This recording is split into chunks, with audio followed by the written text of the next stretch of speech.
Nabi Yunus. Ibu kenal Nabi Yunus? Di mana kenalannya? Sok tahu. Nabi Yunus itu ketika berdakwah kepada kaumnya yang bandel, memberikan peringatan mau beriman akan turun azab. Kapan Yunus? Akan. Kenapa mesti akan? Sekarang aja kalau mau saya tungguin. Kurang ajar betul ini umat. Akhirnya Nabi Nuh menghindar dengan perhitungan kalau azab tidak turun saya sudah jauh, meragukan janji Tuhan. Lalu naik kapal, dinaiki oleh Yunus, kapal mogok. Dicari siapa biang keroknya ini, diundi ternyata Yunus, sampai 3 kali diundi. Dibuanglah Yunus ke dasar laut, ditelan oleh ikan nun atas perintah Allah. Telan itu Yunus, jangan pakai dikunyah, rusak urusan. Telan saja, simpan di perutmu. Dibawa oleh ikan nun ke dasar lautan. Itu yang oleh Quran dikatakan bertemulah 3 macam kegelapan. Zulumatun salas, gelapnya tengah malam, gelapnya di dasar laut, gelapnya di dalam perut ikan. Itu namanya peteng, mbahnya gelap. Di perut ikan itulah Nabi Nuh sadar akan kesalahannya. Allah meragukan janji Allah. Ia sujud di dalam perut ikan itu, membaca la ilaha illa anta subhanaka inni kuntu. Itu istighfarnya Nabi Yunus. Dibacakan istighfar begitu, ikan sakit perut, Pak. Di dasar laut kemana mau cari apotik? Dia naik ke permukaan, memuntahkan isi perutnya. Nabi Yunus keluar dengan selamat. Itu pun terjadi pada hari ke-10 bulan Muharram.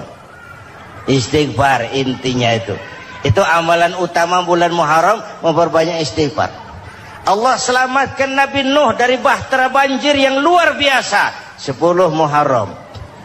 Allah selamatkan Nabi Ibrahim dari pembakaran Raja Namruz 10 Muharram. Setelah Nabi Ibrahim itu menghancurkan berhala-berhala, Abrahat pulang mau ibadah, lihat Tuhannya berantakan, marah besar. Siapa yang menghancurkan Tuhan-Tuhan kita ini? Ada yang lapor, kami lihat Ibrahim. Tangkap. Belum ada bukti, tangkap dulu yang penting, bukti belakangan. Tangkap. Wah, dikerahkanlah aparat, tangkap Nabi Ibrahim. Disidang langsung oleh Abrahat, oleh Namruz maksud saya. Ibrahim, kau yang menghancurkan berhala-berhala kami ini, Tuhan-Tuhan kami. Siapa bilang? Ada yang lapor. Ah, saya dengar enggak semua berhala itu hancur. Ada yang paling besar, angkat tangan, saya lihat ada kampak di tangannya. Barangkali yang besar itu iseng tuh, yang kecil-kecil dikampakin. Tanya aja sama dia, kamu gila? Kenapa? Masa kami disuruh nanya berhala? Gak bisa jawab. Kenapa disembah? Lebih gila mana? Tahu gak bisa jawab kenapa disembah? Kurang ajar kamu Ibrahim. Bakar, dibakar. Ketika Ibrahim dilempar ke kobaran api yang menggunung, Allah perintah api, ya naru kuni bardan wa salaman ala Ibrahim. Hai api, dinginlah sampean. Api Madura waktu itu, Pak. Hai api, dinginlah sampean, selamatkan Ibrahim. Api tunduk kepada perintah Allah. Ibrahim masuk ke kobaran api, selembar rambut pun tidak terbakar. Kenapa? Apinya tunduk kepada perintah Allah. Kenapa? Karena Ibrahim orang yang takut kepada Allah. Api tunduk kepada perintah Allah. Kalau kita baca ayat itu, masuk ke api, mateng. Sudah hadirin yang saya muliakan, oleh karena itu selamatnya Ibrahim dari pembakaran Raja Namruz itu pun pada 10 Muharram, Yaumul Asyura, hari ke-10 dari bulan Muharram. Imediat. Bapak Ibu hadirin hadirat yang saya cintai, sebagian kecil tentang Nabi Adam, Nabi Ibrahim dan Nabi Yunus, tapi saya belum menceritakan tentang Nabi Nuh tadi. Mengulang kaji.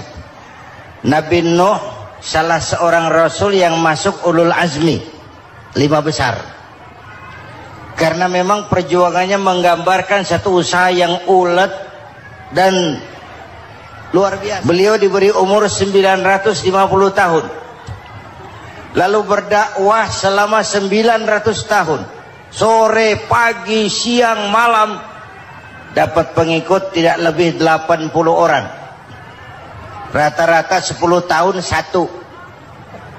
Kalau saya minta berhenti aja jadi nabi, Pak. Ustadz mana masih mau buka pesantren, 10 tahun buka pesantren, yang nyantri cuma satu.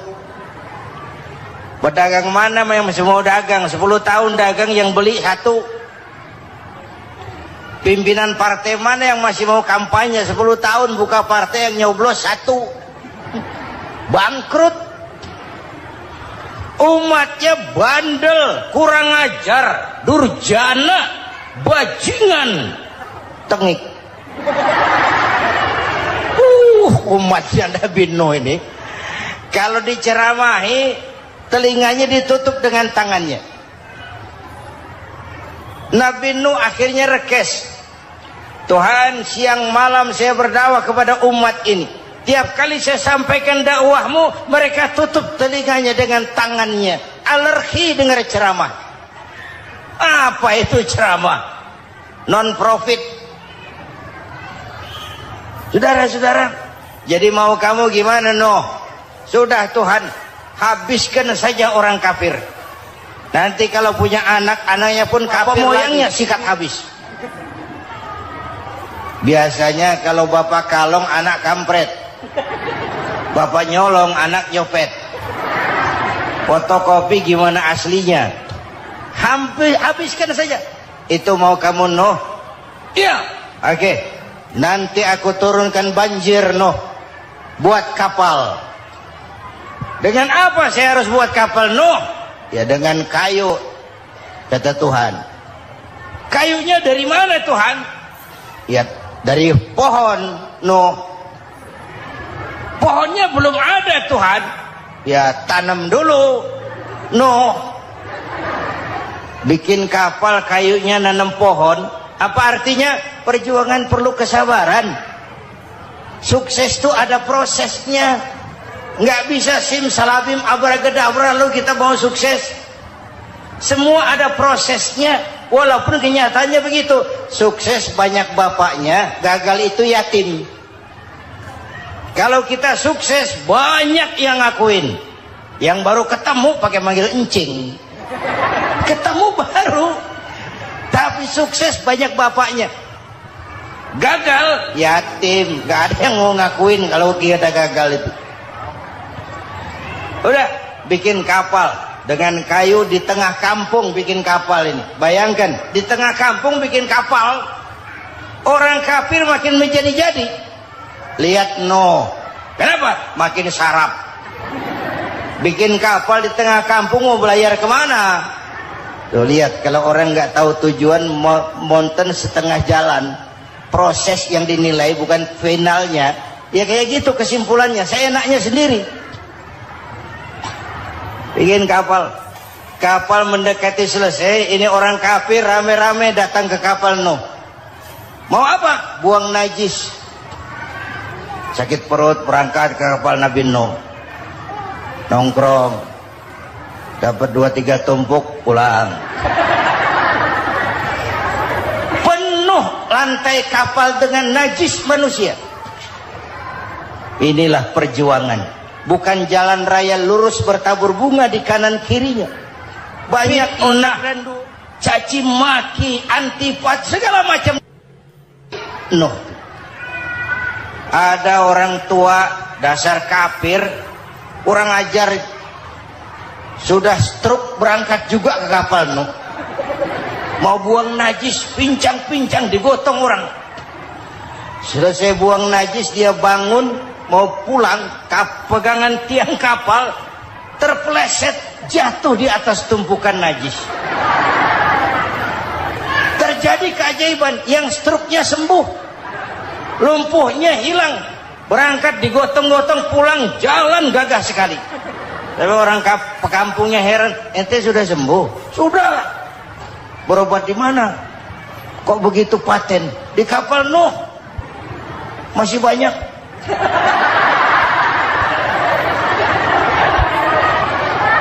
Yang berasa perlu obat bawa rantang. Ambil bersih lagi geladak kapal itu. Sudah selesai Nuh? Selesai. Oke, kau orang yang beriman bersamamu, binatang serba sepasang, naik Nabi Nuh, naik orang beriman sepasang. Ini cikal bakal penyelamatan manusia, Pak. Naiklah orang beriman, sudah naik semua, Nabi Nuh kontrol. Ini contoh buat kita, kontrol. Sudah naik semua teman-teman, sudah. Pemimpin yang baik bukan cuma terima laporan di belakang meja. Laporan itu yang mana juga bagus. Sama juga kampanye, kampanye yang mana juga merdu. Kalau saya, kalau aja yang dihitung. Pernah ada calon bupati kampanye janji, kalau saya berhasil kita akan banyak bangun jembatan di daerah kita. Rakyat tanya, Pak, nggak ada sungai di kampung kita, Pak. Dia bilang, sungainya kita bangun sekalian.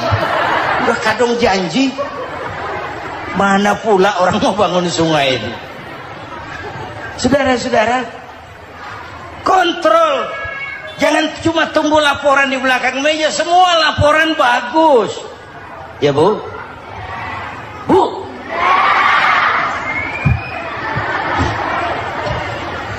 Nabi Nuh kontrol. Sudah naik semua? Sudah Nuh. Pulan bin Pulan naik Nuh. Paimin bin Tukijo naik, kami lihat naik. Ada orang Jawa juga kayaknya. Ada. Sudah kontrol, Kanan anak saya ikut nggak naik kapal? Kami tidak lihat itu Nuh. Kanan, ini potret. Bapaknya aktif ke masjid, ibunya rajin ke majelis taklim, anaknya keleleran kemana-mana. Bukan di sini, di Prancis. Udah di sini insya Allah sama.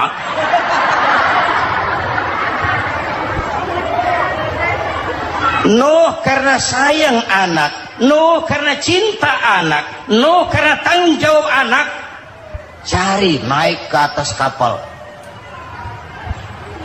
Lihat Kanaan, anak saya, nggak lihat Nuh. Turun ke ruang bawah, periksa lagi. Mang, ayah Kanaan di dia. Jamaah Tasik nih rupanya ditanya. Tuh ayah Mang. Ayah ke mana ya budak ini? Turun ke bawah Kanaan tuh. Orang nano orang ketok. Rombongan Jawa Tengah. Naik ke atas buritan. Dari buritan kelihatan ternyata Kanaan tidak ikut naik kapal, kumpul di darat bersama orang kafir. Ini potret kita sekarang. Kumpul sama orang kafir, hanyut anak-anak kita, ditelan budayanya orang kafir, ditelan tradisinya orang kafir, ditelan pergaulannya orang kafir. Nuh karena sayang anak dari atas manggil. Dalam Quran dijelaskan itu. Karena Nabi Nuh di atas, Kanaan di bawah, teriak, ya bunayyar kam ma'ana. Begitu dalam Quran ayatnya. Coba ini pakai gaya memanggil supaya kelihatan ke gambar, kira-kira Nuh manggilnya begitu. Ini namanya gaya dakwah, Pak. Kalau ceritanya datar nggak menarik. Maka Nuh memanggil Kanaan, ya bunayyar kam ma'ana. Kata yang dengar, ini gaya orang manggil, ya bunayyar kam ma'ana. Kanaan, kesini nak, naik kapal sama papi. Di bawah itu, nggak mau papi, John di sini saja. Kata Nuh, jangan nak, Allah sedang murka, akan turun banjir. Kalau datang banjir papi, sa'awi ila jabalin ya'simuni minal ma', saya akan naik ke gunung tinggi yang bisa menyelamatkan saya dari banjir. Kan an naik ke gunung, gunung dihantam banjir, kan an mati sampai sekarang. Yang kelima, Nabi Musa, kisah Muharramnya ini lahir dalam kondisi yang sulit karena Fir'aun mimpi akan lahir seorang anak dari keturunan Bani Israel yang akan menghancurkan kerajaannya. Kata Fir'aun, sudah lahir belum anaknya? Belum. Kalau gitu mulai malam ini laki-laki dilarang bergaul sama istrinya. Semua perempuan hamil di bawah pengawasan negara. Mulai hari ini kalau lahir anak laki-laki terutama Bani Israel, penggal. Satpol PP disiapkan. Udah ada kayaknya. Ada. Patroli. Bayangkan, nah Fir'aun itu bikin undang-undang seenaknya sendiri. Apalagi merasa kekuasaannya dalam ancaman. Penguasa manapun kalau merasa dalam ancaman, panik. Padahal kekuasaan itu kayak harimau. Makin lama ditaiki, makin sulit turun. Kenapa? Karena macannya makin lapar. Naik terus capek, turun dimakan harimau. Serba sulit. Saudara-saudara, kalau kita mau belajar dari Pak Harto, saya melihat kekurangan Pak Harto cuma satu, terlambat berhenti.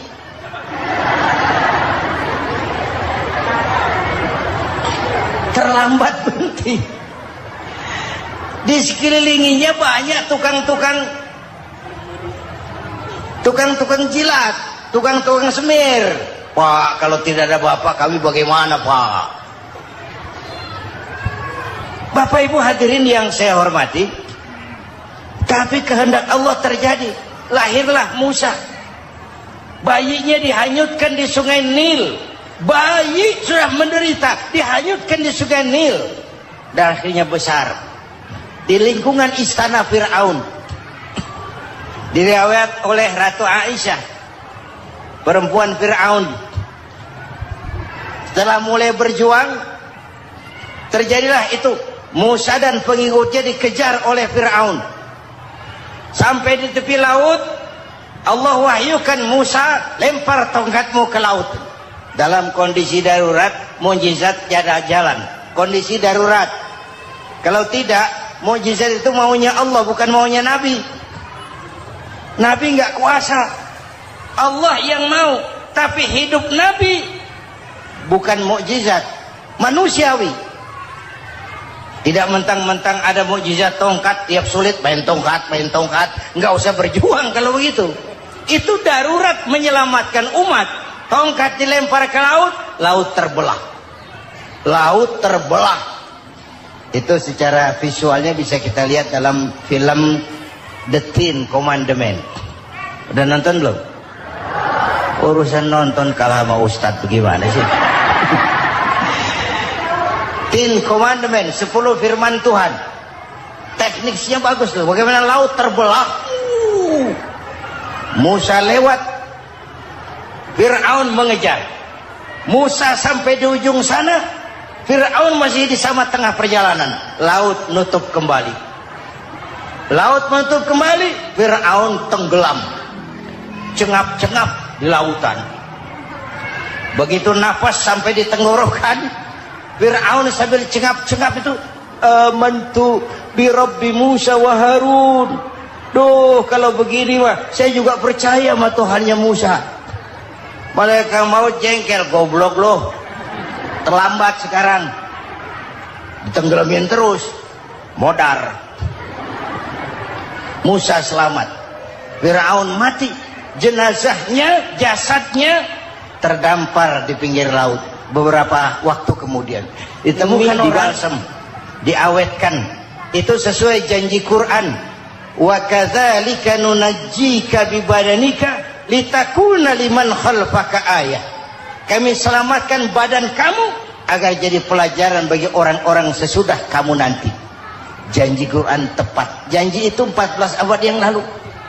Jasad Fir'aun ditemukan, dimumi, diawetkan, dibalsam di bawah nama Parao Ramses II. Sekarang tersimpan di Museum Negara di Mesir. Kapan-kapan nanti ibu main ke Mesir, mampir. Naik ojek paling berapa itu? Oh, orangnya tinggi, hidungnya mancung, pokoknya pantaslah jadi Firaun.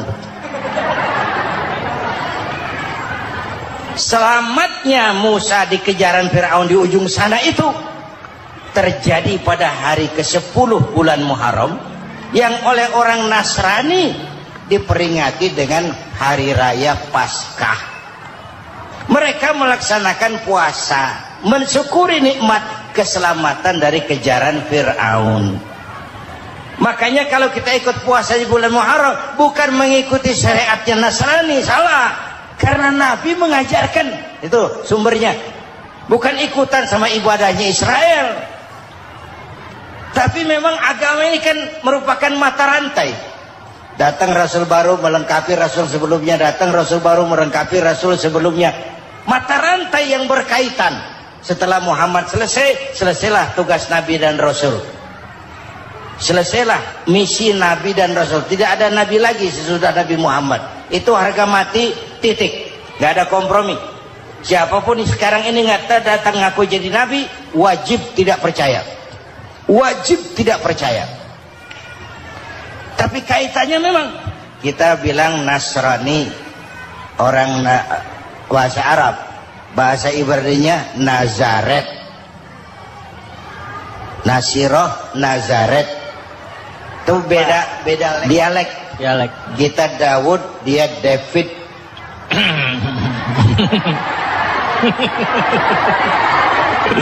Ibrani. Kita Ali, dia Alek. Kita Sulaiman, dia Solomon. Kita Camat, dia Comot.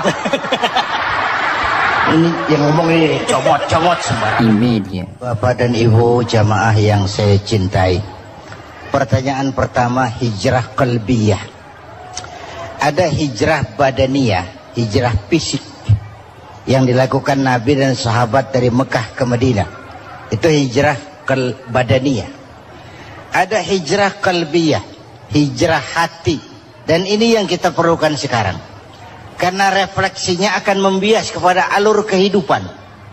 Kalau hati kita mau berhijrah, fisik akan ngikuti. Hijrah dari tempat, dari malas ibadah menjadi rajin ibadah. Hijrah dari maksiat kepada yang ma'ruf, dari berpecah belah menjadi bersatu. Hijrah seperti itu yang sangat kita perlukan. Apalagi masyarakat ini paternalistik. Kita harus hijrah mental sekarang ini. Maka yang disampaikan tadi benar. Seorang ketua MK siap mengundurkan diri kalau terbukti anak buahnya terlibat suap.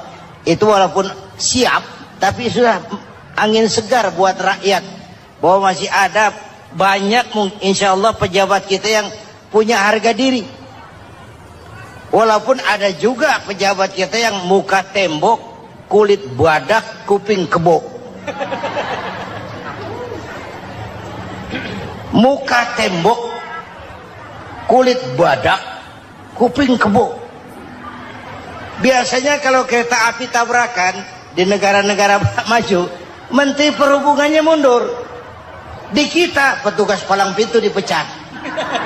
Jauh sekali Menteri sama petugas palang pintu. Benar-benar diadili yang krocok-krocok, kopral-kopral itu. Padahal hadisnya jelas, ar-rashi wal murtashi finnar. Yang nyuap dan yang nerima suap, dua-duanya neraka. Kasus potret belakangan ini, yang nerima suap, yang diuber, yang nyuap aman, yang nyuap aman, yang korupsi pajak dikecil-kecilin, yang ngemplang pajak aman. Padahal ngemplang pajaknya triliunan, padahal dia sudah dikasih fasilitas oleh negara mengelola sumber daya alam negara yang artinya milik rakyat. Dia harus bayar pajak, uang pajaknya itu dikumpulkan bagi sebesar-besar kemakmuran rakyat. Itu tindakan merugikan rakyat. Karena itu betul, saya setuju, hijrah qalbi yang perlu kita lakukan sekarang. Hijrah hati. Kita ini bangsa Indonesia, seperti timnas.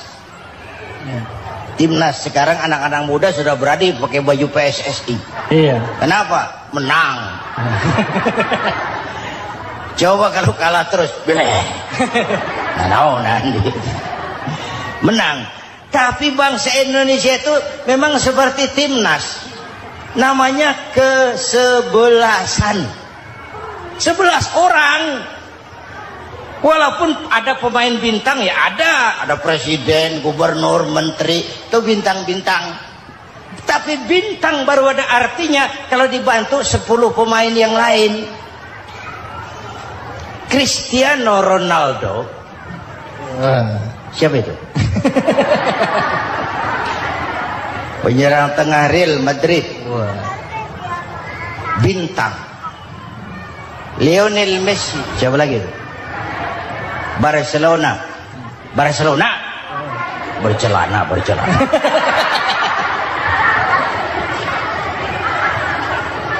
Michael Rooney, bintang Manchester United. Ronaldo baru bintang, Messi baru bintang kalau ada 10 pemain yang lain. Bagaimanapun hebatnya Cristiano Ronaldo, kalau sendirian lawan satu kesebelasan, babak belur. Itulah kita, bangsa Indonesia. Kita satu kesebelasan, harus saling memperkuat. Ada bangsa kita ini yang jadi jaksa, ada yang jadi hakim, ada yang jadi polisi. Itu posisi penyerang tengah, kiri luar, kanan dalam, back, striker, kiper, posisi. Tapi sadar, kita satu kesebelasan, Bung. Jangan bikin gol ke gawang sendiri. Kalau punya bola bagus, operan dong sama temannya. Yang bisa menciptakan gol, operan. Ada yang jadi pengusaha besar, bagus boleh. Punya untung besar, operan. Kasih masjid, kasih pesantren, operan. Ini kesebelasan kita kalau punya bola, pelitnya setengah mati, Pak. Nggak mau ngoper. Bawa sendiri, mending bikin gol. Enggak. Kita ini satu kesebelasan. Satu sama lain harus saling memperkuat. Bahwa ada penyerang tengah, itu si posisi. Tapi kalau memang peluang memungkinkan, ayo dong operan. Saya iri sama kesebelasan Nasrani di Indonesia. Mereka kalau punya bola, operannya cakep.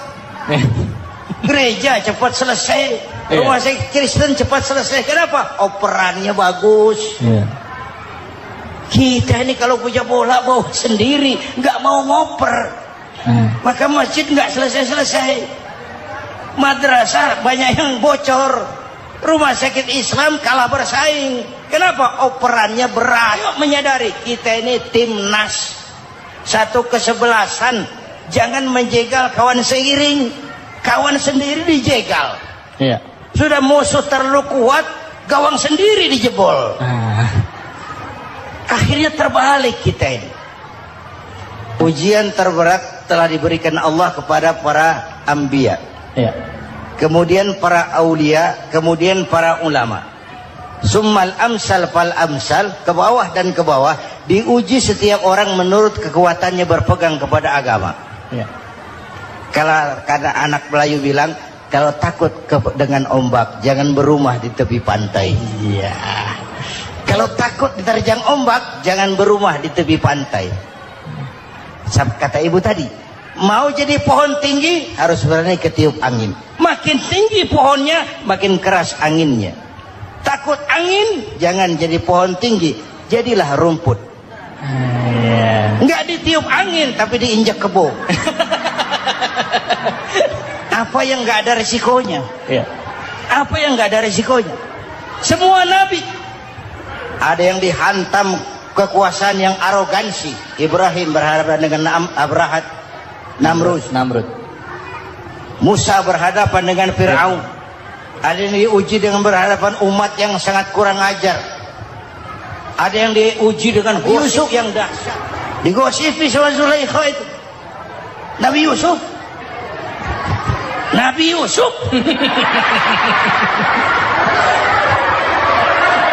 Yusuf. Ya. Yang namanya gosip itu kan menyebarkan keburukan orang. Kalau benar saja hukumnya ghibah. Ya. Kalau salah hukumnya fitnah. Fitnah lebih bahaya dari pembunuhan. Benarnya ghibah, salahnya fitnah. Saudara hadirin yang saya hormati, jadi resiko itu biasa. Tidak ada yang tanpa resiko. Kalau takut ombak, jangan berumah di tepi pantai. Tinggal bagaimana kita menyikapinya. Kalau kita dewasa, ini bagian ibadah saya kurang. Mungkin karena dia omongin orang, tambah pahala saya. Mungkin karena dia omongin orang, tambah pahala saya. Maka saya ngadapi gosip, sepatah pun saya nggak ngomong. Saya cicing. Saya percaya masyarakat tuh punya filter. Amin. Saya percaya Tuhan tuh. Pada pertemuan terdahulu sudah kita bicarakan bahwa orang yang menjalankan ibadah Ramadan dengan baik, dalam arti siang dia laksanakan ibadah puasa, sementara dia hidupkan malam-malam Ramadan dengan sholat tarawih, i'tikaf, tadarus Al-Quran dan sebagainya.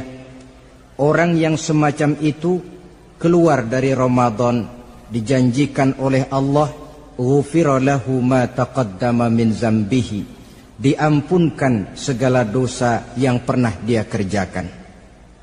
Sehingga ia keluar dari bulan Ramadan seperti bayi baru dilahirkan oleh ibunya, bersih, tidak punya dosa kepada Allah lantaran sudah dibersihkan oleh ibadah Ramadan. Jadi dalam Islam, dosa itu ditebus dengan taubat, dengan amalan kita sendiri, bukan dengan uang, tidak juga dengan beras. Saya percaya kalau dosa bisa ditebus dengan beras misalnya, barangkali Menteri Pertanian akan lebih dulu masuk surga. Kalau dosa bisa ditebus dengan uang, mungkin Gubernur Bank Sentral atau para Menteri Keuangan akan menjadi penghuni surga nomor 1. Dalam Islam, dosa ditebus dengan taubat kepada Allah. Orang yang melaksanakan ibadah dengan baik di bulan Ramadan, keluar Ramadan, masuk 1 Syawal seperti bayi baru dilahirkan oleh ibunya. Pantas dia mengucapkan minal aidin, semoga kami termasuk orang yang kembali kepada fitrah, suci, bersih. Dia rayakan hari itu, hari di mana dia kembali kepada kesucian. Itulah hakikat daripada Idul Fitri. Dengan kata lain, Idul Fitri ini tidak bisa dilepaskan kaitannya dengan ibadah Ramadan. Hanya oleh karena kita melaksanakan ibadah Ramadan, maka kita rayakan Idul Fitri. Dengan bahasa yang lebih langsung, sebenarnya yang berhak merayakan Idul Fitri mereka yang mengisi Ramadan dengan kegiatan ibadah. Saudara-saudara kaum muslimin yang berbahagia, lalu bagaimana prosesnya? Yang pertama, manakala datang senja akhir Ramadan, wajiblah kita mengeluarkan zakat fitrah. Sebab Rasulullah sallallahu alaihi wasallam bersabda, "Saumul 'abdi mu'allakun ma baina as-sama'i wal ardi hatta yuaddiya shadaqatal fitri."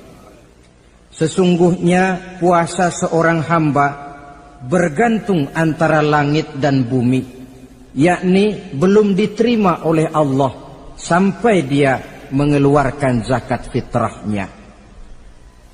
Memang boleh mengeluarkan zakat fitrah itu sejak awal Ramadan. Itu waktu yang dibolehkan. Jadi saudara tidak mau sibuk begitu 2 hari puasa lalu bayar zakat fitrah, boleh. Tetapi waktu yang wajib sejak terbenam matahari akhir Ramadan. Waktu yang terbaik untuk membayar zakat fitrah selesai sholat subuh sebelum orang berangkat melaksanakan sholat Idul Fitri. Waktu yang makruh setelah orang selesai sholat Idul Fitri lalu baru bayar zakat fitrah, makruh di situ. Sedangkan waktu yang haram apabila matahari terbenam pada hari raya tanggal 1 Syawal baru mau bayar zakat fitrah, sudah haram hukumnya. Jadi diawali dengan membayar zakat fitrah, dan ini merupakan realisasi daripada latihan puasa. Cinta kepada fakir miskin. Orang bilang kan bulan Ramadan itu katanya bulan latihan. Kata orang Jawa, month of training. Bulan latihan. Apa sih perlunya latihan? Kalau PSSI masuk latihan, tentu keluar latihan mainannya makin bagus. Elias Pikal masuk latihan, keluar latihan gaya tinjunya makin hebat. Itu perlunya latihan. Kalau latihan tiap hari tapi main kalah terus, orang kan bilang buat apa latihan kalau main kalah terus. Kita muslimin selama Ramadan sebulan penuh masuk latihan. Latihan sabar, latihan jujur, latihan disiplin, latihan sederhana, latihan mengendalikan nafsu. Berhasil atau tidaknya latihan itu kelihatan dalam gaya hidup kita sesudah keluar Ramadan. Kalau tidak, Ramadan sabar, habis Ramadan habis sabarnya. Ramadan rajin ke masjid, selesai Ramadan selesai ke masjidnya. Ramadan rajin baca Quran, selesai Ramadan selesai rajinnya. Itu pertanda latihan tidak berhasil. Maka salah satu latihan ini kita buktikan kecintaan kita kepada fakir miskin dengan kewajiban membayar zakat dan zakat fitrah. Ya Allah, sudah saya rasakan bagaimana tidak enaknya lapar dan haus. Sudah saya rasakan bagaimana tidak enaknya penderitaan orang-orang fakir dan miskin yang tiap hari kelaparan dan kehausan. Sebagai pertanda ya Allah, saya keluarkan zakat fitrah ini untuk orang-orang fakir dan miskin. Itu kita keluarkan pada saat matahari akhir Ramadan terbenam. Masuk malam pertama bulan Syawal. Malam takbiran kalau istilah di kampung kita ini. Allah Subhanahu wa taala dalam Al-Qur'an menjelaskan walitukmilul iddata. Hendaklah engkau sempurnakan jumlah bilangan hari puasamu. Berpuasa sebulan penuh. 30 hari atau lebih sering 29. Bila sudah sempurna hari puasa itu, walitukabbirullah, hendaklah engkau agungkan Allah. Hendaklah engkau bertakbir. Oleh karena itu disunahkan menghidupkan malam 1 Syawal, malam hari raya Idul Fitri itu dengan memperbanyak takbir. Sejak matahari terbenam selesai sholat maghrib, kita kumandangkanlah kalimat takbir itu dari rumah ke rumah, dari surau ke surau, dari masjid ke masjid, dari kampung ke kampung, pertanda rasa syukur kita yang tiada terhingga kehadirat Allah Subhanahu wa taala, Tuhan yang Maha Esa dan Maha Kuasa.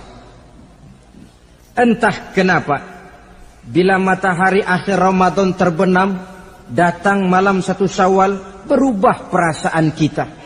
Sedih menjadi gembira, sukar menjadi mudah, hati yang tadinya digenangi air kebencian berubah menjadi hati yang penuh dengan cinta kasih kepada sesama. Kumandang takbir bagi orang-orang yang hidup tinggal di rantau, mengingatkan dia kepada kampung halamannya. Terkenang dia sungai tempat dia mandi, lapangan tempat dia bermain. Oi kampuang nan jauh di mato katanya. Sehingga orang-orang yang tinggal di tanah rantau diusahakannya benar supaya bisa berlebaran pulang mudik katanya, nak berkumpul dengan sanak keluarganya supaya lebih mudah bersilaturahmi sambil mengenang masa-masa lalu di kampung halaman. Jadi setelah zakat fitrah kita tunaikan, sambutlah malam Idul Fitri itu dengan memperbanyak takbir. Ini disunahkan. Menghidupkan malam lebaran dengan memperbanyak takbir, bukan memperbanyak bakar petasan. Itu kan pekerjaan mubazir, dan mubazir itu jelas perbuatan setan. Ada yang bilang katanya bakar petasan itu nambah syiar. Syiar macam mana datang dari petasan? Sebagian lagi berjaga-jaga juga, tapi bukan dengan memperbanyak takbir. Bergadang-gadang di pinggir jalan, ngebut dengan kendaraan aneka warna. Tidak itu yang diajarkan agama. Berkumpul kita di surau, berkumpul kita di masjid, paling kurang berkumpul di rumah dengan keluarga. Ramai-ramailah kita bertakbir, memanjatkan puji dan syukur kepada Allah. Ya Allah, kalau tidak lantaran petunjukmu, sulit rasanya melaksanakan perjuangan yang berat sebulan penuh ini. Melatih diri, membina takwa, mengharap ridha. Dengan lapar, melilit perut. Dengan haus, mencekik kerongkongan. Bersyukur kami kepadamu ya Allah. Dan sebagai pertanda, kami kumandangkan kalimat takbir, memuji keagungan dan kebesaranmu. Allahu Akbar, Allahu Akbar, Allahu Akbar, walillahil hamd. Saudara-saudara kaum muslimin rahimakumullah, di dalam satu hadis dari Ubadah bin Samit diriwayatkan oleh Imam Tabrani, bersabda Rasulullah sallallahu alaihi wasallam, "Man ahya lailatal fitri lam yamut qalbuhu yauma tamutul qulubi." Barang siapa yang menghidupkan malam Idul Fitri, maka hatinya itu tidak akan pernah mati pada saat hati-hati orang lain menjadi mati. Kita yang paling khawatir dalam hidup ini, pada saat hati kita sudah mati selagi jasad masih hidup, menjadilah kita bangkai berjalan dalam pandangan Allah. Badan hidup tapi hati mati, bangkai berjalan dalam pandangan Allah. Jadi ini hakikat merayakan Idul Fitri. Puasa Ramadan sebulan penuh, malamnya ibadah, menunaikan zakat fitrah, lalu malamnya menghidupkan malam dengan takbiran. Yang terjadi kan kita lihat adat yang dibesarkan, ibadat ditinggal. Puasa tidak, tarawih apalagi, lebaran kurang seminggu sudah lebih sibuk dia daripada yang puasa. Ke pasar kayaknya pasar mau dibeli semua. Rumah pun dicat, dikapur, baju diperbarui. Itu kan kulit.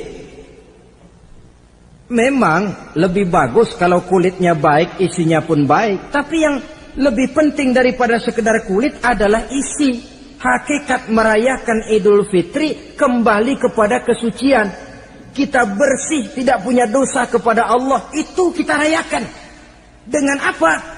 Nah, oleh seorang ulama, Al-Imam Zakiyuddin Abdul Azim bin Abdul Quwa Al-Munziri, diberikan contoh bagaimana Rasulullah sallallahu alaihi wasallam itu merayakan Idul Fitri.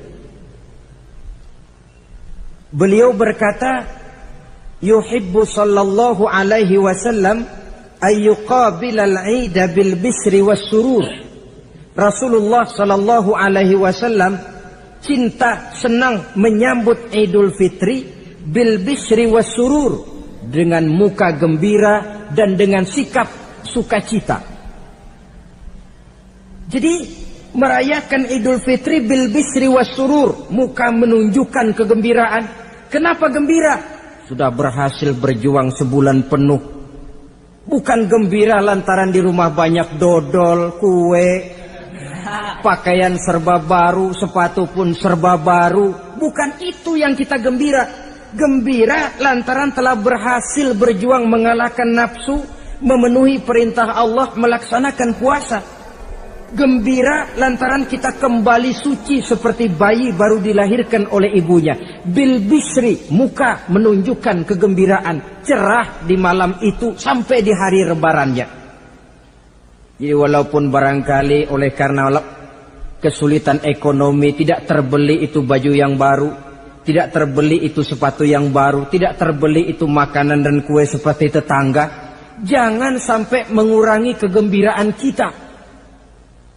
Tidak boleh menyambut lebaran itu dengan manyun. Tahu manyun? Tahu. Mukanya sudah macam asam sama kukusan. Tidak ada menunjukkan sikap kegembiraan. Nabi menghadapi hari itu bil bisri wasurur, dengan muka cerah dan dengan sikap gembira. Tapi gembira dalam arti tetap pada jalur kontrol. Lalu apa lagi? Wattaubatu lillahi ta'ala, dengan tetap melaksanakan taubat kepada Allah. Wan nadam 'alal khataya, menyesal terhadap segala kesalahan yang pernah dikerjakan. Itu yang dilakukan baginda Nabi di hari raya. Wa masalihatil khusum, memperbaiki orang-orang yang bermusuhan. Wal akhzi binasiril mazlum, menolong orang-orang yang teraniaya. Wasillatil arham, melaksanakan silaturahmi. Wal ihsan ilal fuqara, berbuat kebaikan kepada kaum fakir miskin. Wa ziyaratil aqarib, menziarahi, mengunjungi kaum kerabat. Itu hakikat di dalam melaksanakan Idul Fitri. Jadi jangan terbalik, sudah merasa baju baru, ini kan lebaran, merdeka. Kalau kemarin Ramadan kita dikekang, tidak boleh begini, tidak boleh begitu. Sekarang sudah keluar Ramadan, merdeka. Lalu dirayakannya Idul Fitri dengan bermabuk-mabukan, dengan judi, dengan perbuatan zina. Itu sama saja dengan baju baru habis dicuci, sudah diceburin lagi ke dalam comberan. Ini kan ibarat baju masuk Ramadan dicuci sebersih-bersihnya. Keluar Ramadan, masuk lebaran, tetaplah berusaha menjaga kebersihan itu. Kalau ditinggalkan Ramadan merasa merdeka, melemparkan lagi diri ke lembah dosa, sama saja baju yang sudah putih, bersih, ditriska bagus-bagus, tapi lalu dilemparkan lagi ke dalam comberan. Na'udzubillah min zalik. Saudara-saudara kaum muslimin yang berbahagia, jadi setelah zakat fitrah kita bayar, hidupkan malam Idul Fitri itu dengan mengumandangkan kalimat takbir. Lalu bila datang sholat subuh di pagi hari pertama bulan Syawal, kita laksanakanlah sholat subuh itu berjamaah. Jangan sampai terbalik, saking kepengennya sholat Idul Fitri, subuhnya enggak. Ini kan sama saja kata orang nyari jarum kapak hilang. Tak membela yang sunnah, yang wajib disia-siakan. Sholat Idul Fitri itu sunnah saja hukumnya. Sholat subuh wajib. Masakan yang wajib kita tinggalkan, lalu yang sunnah kita kejar-kejar. Terbalik tentunya. Lalu manakala usai kita sholat subuh masih mengumandangkan takbir, bersiap-siaplah kita untuk berangkat menunaikan sholat Idul Fitri. 2 rakaat, lalu diiringi dengan khutbah hari raya Idul Fitri. 2 khutbah, seperti khutbah Jumat itu. Khutbah pertama dan khutbah kedua. Kalau selesai melaksanakan sholat Idul Fitri, maka kembalilah kita ke rumah dengan suasana gembira. Untuk apa? Untuk berhalal bihalal, istilahnya untuk berlebaran, saling meminta maaf. Kenapa? Dengan ibadah Ramadan, dosa kita kepada Allah insya Allah bersih. Tapi kan kita tidak cuma berbuat dosa kepada Allah, kita juga berbuat salah kepada sesama manusia. Dosa kepada Allah, taubat langsung kepadanya, sonder pakai calo. Tidak bisa saudara bikin dosa kepada Allah, datang ke rumah saya, Pak inilah saya kasih uang, tolong mintakan taubat saya kepada Allah. Ya tidak bisa. Dosa kepada Allah langsung bertaubat kepadanya. Tapi dosa kepada sesama manusia, Allah belum akan memberikan ampun kalau kita belum minta maaf kepada yang bersangkutan. Ini sulitnya. Kalau saudara dosa meninggalkan sholat, tobat kepada Allah. Tapi kalau dosa kepada sesama manusia, saudara mencuri sendal orang, cara taubatnya bagaimana? Pertama menyesal, kenapa mencuri? Yang kedua berjanji tidak akan mencuri lagi. Yang ketiga meninggalkan perbuatan mencuri. Dan yang keempat, sendal orang pulangin. Tidak bisa saudara mencuri sendal, Tuhan taubat, nggak lagi-lagi nyolong sendal, tapi sendal orang dibekap terus, nggak dipulang-pulangin, ya tidak termasuk taubat itu. Itulah sebabnya selesai sholat Idul Fitri, kita pun meminta maaf. Nah, siapa yang harus lebih utama kita mintakan maaf? Satu riwayat menjelaskan bahwa selesai sholat Idul Fitri, para sahabat mendengar Rasul mengucapkan amin sampai 3 kali. Amin, amin, amin. Heran para sahabat. Ini Rasulullah tidak ada angin, tidak ada hujan. Kenapa amin sampai 3 kali? Mereka pun bertanya, ya Rasul, tadi amin sampai 3 kali kenapa? Kalian tidak tahu? Tidak tahu ya Rasul. Begini. Tadi itu selesai sholat, turun malaikat Jibril kepada saya. Beliau berkata, ya Muhammad, saya hendak berdoa kepada Allah. Maukah kau mengaminkan? Silahkan Jibril, berdoalah, saya akan mengaminkan. Rasul berdoa, Nabi mengaminkan. Doanya berisi 3 macam permohonan, maka Rasul pun 3 kali mengucapkan amin. Logikanya, kalau sudah malaikat Jibril yang berdoa, lalu Rasul yang mengaminkan, apa iya doanya itu meleset? Apa isi doa malaikat Jibril? Yang pertama doa beliau, ya Allah, hari ini, 1 Syawal ketika itu, saya mohon kepadamu, janganlah engkau terima puasa dan ibadahnya anak yang durhaka kepada kedua orang tuanya. Rasul di belakang, amin. Anak yang durhaka kepada ibu bapaknya. Ya Ramadan dia puasa di siang hari, malam dia taraweh, dia tadarus Al-Quran. Kalau sudah durhaka kepada ibu bapaknya, ibadahnya didoakan oleh malaikat Jibril, diaminkan oleh Rasul agar tidak diterima oleh Allah Subhanahu wa ta'ala. Sebab itu manakala usai sholat Idul Fitri, pulang kita ke rumah, bersimpuhlah kepada ibu bapak, meminta maafnya, meminta ridhonya. Ibu kita yang telah mengandungkan kita, melahirkan kita antara pilihan hidup dan mati.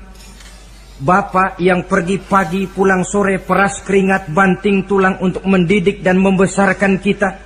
Demi setelah kita yang anak ini jadi orang, kadang-kadang lupa kacang akan kulitnya.